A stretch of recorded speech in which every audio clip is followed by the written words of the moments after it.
Halo teman-teman, jangan lupa like, komen, dan subscribe channel ini ya. Assalamualaikum warahmatullahi wabarakatuh.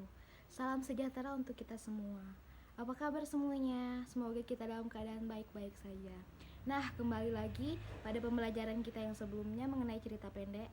Di sini kita akan mengulas kembali mengenai apa itu cerita pendek. Selamat menyaksikan.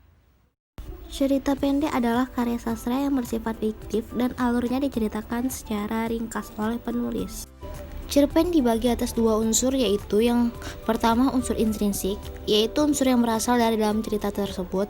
Yang kedua, unsur intrinsik adalah unsur yang berasal dari luar cerita yang ikut mempengaruhi isi di dalam cerita.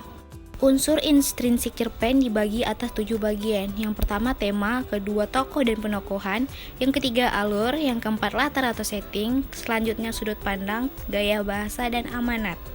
Sedangkan unsur ekstrinsik cerpen terbagi atas 3. Yang pertama latar belakang masyarakat, latar belakang penulis, serta nilai yang terkandung di dalam cerita. Unsur intrinsik cerpen yang pertama ada tema. Tema merupakan ide pokok atau gagasan yang melatar belakangi keseluruhan isi yang ada di dalam cerita. Tema ini bersifat umum dan general yang dapat diambil dari lingkungan sekitar penulis. Selanjutnya, tokoh merupakan pelaku atau orang yang terlibat di dalam cerita, sedangkan penokohan yaitu sifat atau watak pelaku di dalam cerita. Ada 4 jenis tokoh yang digambarkan dalam cerpen: protagonis, antagonis, tritagonis, dan figuran. Protagonis yaitu tokoh yang memiliki sifat atau watak yang baik. Antagonis bertentangan dengan sifat protagonis, dan tritagonis merupakan tokoh penengah antara tokoh protagonis dan tokoh antagonis.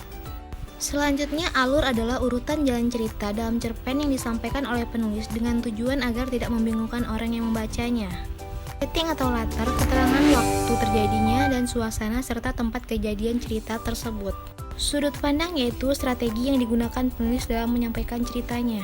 Gaya bahasa merupakan ciri khas penulis dalam tulisannya, biasanya disebut dengan majas. Terakhir, dalam unsur intrinsik yaitu amanat, adalah pesan moral atau pelajaran yang dapat diambil dalam sebuah cerita.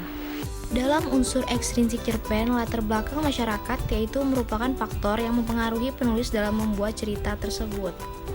Latar belakang penulis yaitu faktor-faktor dari dalam diri penulis yang mendorong dalam menulis cerpen tersebut. Yang terakhir, nilai yang terkandung dalam cerita yaitu nilai yang terdapat dalam cerita seperti nilai agama, sosial, moral, serta budaya.